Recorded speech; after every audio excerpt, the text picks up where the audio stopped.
How's it going, everybody? My name is Vortex, aka the King Pun, and welcome to my Create Haven. I think that's what I'm going to sort of call this world, maybe, because honestly, it's a place where I can just create things while also learning the Create mod.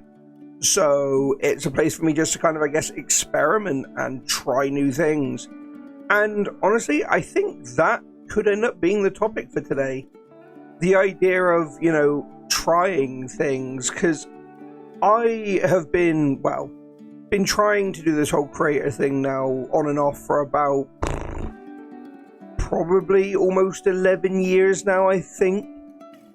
And it's gotten to a point where, I've gone through so many iterations of, oh, what do I do? What do I make? What do I like? What do I enjoy?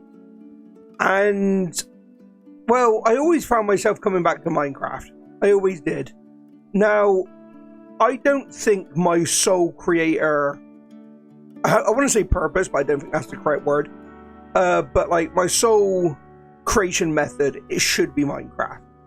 I said in the last video, I have a comic I'm planning to make. I have a few stories I'd like to write as well, even some side stories to the main comic idea, which I will do, obviously, in time. But until then, I think I might just try and make these kind of videos where I can kind of just, chill out a little bit and just yap about, whatever. And again, it's a scary thing, but this is me trying something new. I think before I made the previous video, I had technically tried to do two small little videos which were somewhat similar, but as I was making them, it just didn't feel quite right. And I think, I don't know, it just feels like when anything in Minecraft feels a lot easier to make than, obviously, if you're trying to make, for example, animation. I have been an artist for a good portion of my life, if not most of. I've been picking up a pencil as long as I could bloody, pick up a pencil. But I got to a point, even with art, where I drew for years. Christ, I used to get in trouble so often at school because all I would be doing is drawing in my little sketch pad when I was supposed to be learning important things through the lessons. But I would always make sure I was listening. So whenever the teachers tried to, catch you out by going, okay, what was the answer to this question then? I would just hit them straight back with the answer as if it was nothing. But again, it's something that even over time, I kind of, I wouldn't say grew out of, because, I said now I'm making a comic, so I definitely didn't grow out of it. But it got to a point where even that kind of felt somewhat stale for a while. And I think it was at that point I kind of knew something needed to change. Something needed to change, and I needed to change. But you should only ever look for, bettering yourself. Even the stuff that you love, the stuff you may have done for years, you may enjoy. If you do too much, you may even get burnt out on it. It happens to the best of us. But there are different things that everybody can, try to, I guess, try and break yourself out of that funk. But the issue is when it comes to that kind of thing, new things are scary. I'm not going to lie and say it's not. The idea of trying something new when you kind of, I guess, get yourself into a comfort zone of sort for a while, it's terrifying. I mean, the idea of me even making videos, I love the idea of just being able to yap to people. But just the creation process is scary. And it's something that takes time to learn and time to develop, I guess, a style that you could work with. And obviously, it ain't gonna happen overnight. Quite obviously, it ain't gonna happen overnight. But as long as you keep working at it day by day, trying these new things, experiment. A YouTube channel should be full of experiments. Things that you enjoy and just things you maybe want to learn. That's why a lot of YouTube channels you'll see out there will be literally some people will just make YouTube channels of them learning specific skills or practicing specific skills because they want to try something new or better themselves. And it's a wonderful thing because we have the opportunity to just try new things. There are so many different hobbies, so many different skills out there, and in a world going the way it is with like things like AI and stuff like that, human touch and human creativity is needed now more than ever. More than ever. And I think it's such a beautiful thing that we are able to create just in general. Yeah, you may have bad days where you feel like you can't create things. Like I've had plenty of days myself where the day before maybe I was drawing things. I was really happy with what I created. I wake up the next day and it feels like it's the first time I've picked up a pencil. And it's such a strange feeling because in your head you're going, I have done this before, I know this, I can do this. But for some reason, something just clicks as maybe not today. But much like this, there's always a brighter end at the end of the tunnel. You keep working at things, keep trying new things, you're eventually going to maybe find things you didn't realize that you like, or didn't realize that you'd be good at. But like I say, I think so many people get themselves stuck into a comfort zone of self, myself included. A comfort zone of sorts, because you find something that works and you kind of stick to it. But I think even then, even if you find something that works, after a while you're probably going to end up finding yourself getting I guess bored maybe, and you just, like I say, want to try something. And that, again, there is no wrong time to experiment. At the end of the day, if you want to try new things, you have the rest of your life to try and learn new things. It's like, I always see people saying that, oh, is it like, I keep seeing online actually, I think it's like Reddit posts and stuff, I was like, oh, I'm this age and I want to get into this, but, I am this age, it feels like I'm like, I've missed it, I'm too far past it. And I see so many people with that kind of like mindset of, it's too late for me. And truth be told, it's never too late for anybody. As long as you have breath in your body, you can try new things and create. And I implore you, you should try new things.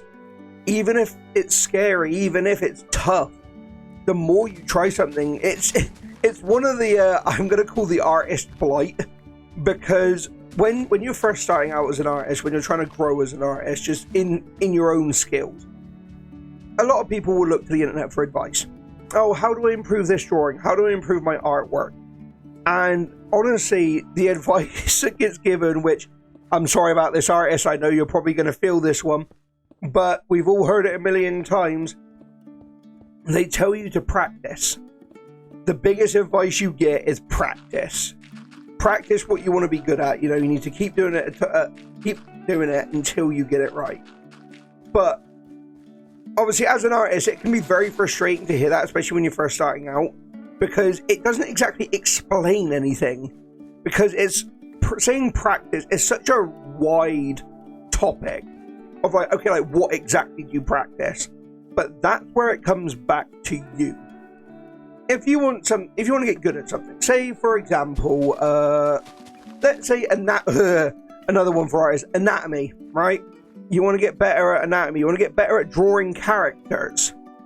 Well, what I do personally is I will go back through a bunch of shows and like media that I really like, and I will just start to like micro-analyze all of these different things that these characters have. What do I like about them? What exactly draws me to this character? What like bits do I want to try and maybe interpret in my own work? And I'm going to use the example of like Sonic here, right? So I have a character. If I have an image at the time, I will pop on the screen. My character called Vi. She herself is a master of wind, basically. Her entire magi system revolves around wind. Now, I'm not going to lie to you. Her shoes and, well, just her speed with her wind, basically her power is speed through wind. And I'm not going to lie, that is heavily inspired by Sonic. It is heavily inspired. She is the master of wind. Or, well, one of them. more into that maybe in the future when I actually do videos where I actually go like deeper into some of the lore I have for this this comic, once I actually get the comic going. But something like that where you can take inspiration from places and it's no different to practice. Like I took I think almost 2.5 year hiatus to art. I think I came back sort of like 6 to 8 months ago, basically. But before that, during that time, I decided to learn like Blender, right? I decided to start learning some stuff in Blender, some 3D modeling, because I wanted to model some Minecraft stuff for my friends and for me. And, I might pop a couple examples up on the stream, God. I might pop a couple of examples up on the screen, but it's something that I had to learn and practice. It's not easy, but I enjoyed it and I kept at it. And as long as you keep at something, you'll get somewhere with it. But just from that subconscious me, looking, I guess, the best way I can describe it is at forms and imposing people. I then came back to art and I thought, right, okay, it's been a long time. I'm probably going to be so rusty. I'm going to be so behind. I came back and I was drawing in ways that I never knew I even could. And I was talking to my fiance about it and I was like, how? Well, I haven't practiced in ages. But the thing is through me experimenting with Blender, I had subconsciously been picking up information about how form works, about how the body moves, how the body poses certain things. And it subconsciously translated into my artwork. Like, I was actually looking into a lot more references than I was before, because that's what I was doing when I was using Blender. I was looking at references or pose references. And even though maybe that isn't necessarily a physical practice, draw a character, even looking at references, which, by the way, as long as you're not outright copying, referencing things, is completely fine. You should never be ashamed of referencing something, because all artists do it. No matter what people try telling you, all artists do it. And it's one of the biggest helps. The blight of my existence, backgrounds.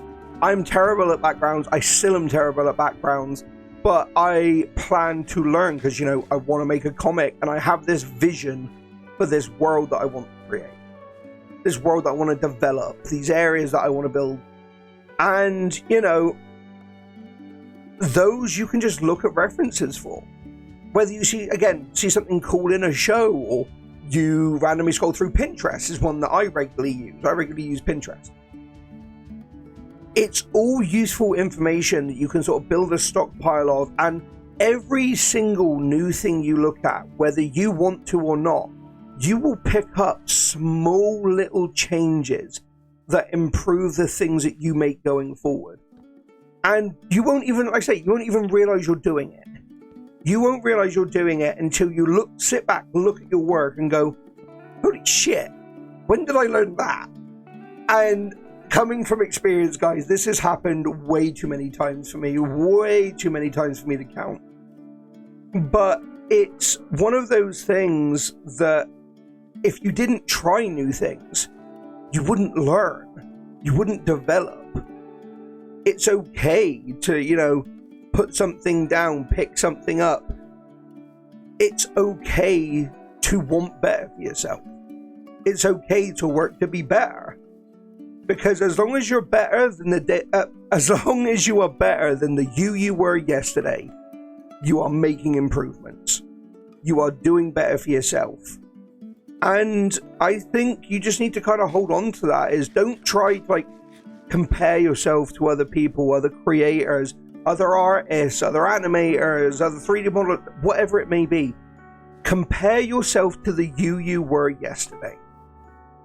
Did you improve something slightly? Did you make that one small change that turned a mountain into a molehill? A molehill into a mountain even. It's real crazy to be any kind of creative and look back on your work from 6 months ago. Hell, look back at your work from a month ago and just realize those small changes you've made and how much it influences what you do and how much you've improved in that time. And I'm not gonna lie, it's motivational. Like it seeing yourself develop is one of the most rewarding things in the world. And when you start doing it, I'm not gonna lie, it's addictive. It's addictive. Once you start seeing positive change, you continue to want to make positive change. And hopefully, for you, my friends, it becomes a compounding snowball effect. Those small little changes add up. Over time, that will turn it, like say, from a molehill into a mountain. Before you even know it, you've already reached the top. And you know what happens when you reach a peak of a mountain? There's always a bigger mountain. So you might reach the top. You might think you're as best as you could be for right now. But there will always be things you can improve. There will always be things that you can work on. So at the end of the day, just try new things for your own sake. You'd be surprised what will, excite you. You'll be surprised how freeing that change can be. But I think I've been rambling for a little bit now. Hopefully there's a point to this. If not, I'm sure I'll find one. But I'm going to thank you guys so much for watching. Make sure to like, comment, and subscribe. Thank you for so much support on the last video. Honestly, seeing all the comments on there, I just want to shout out, you guys are awesome. Seeing comments like, oh, I used to watch you, and it's so good to see you again. Thanks for helping me through things when I was kind of like struggling and stuff like that. It really means the world to me. It is the exact reason why I started doing this. To be able to help people and make cool stuff. That was my entire goal. And I think it's time that we get back to that. So I'm going to thank you guys so much for watching.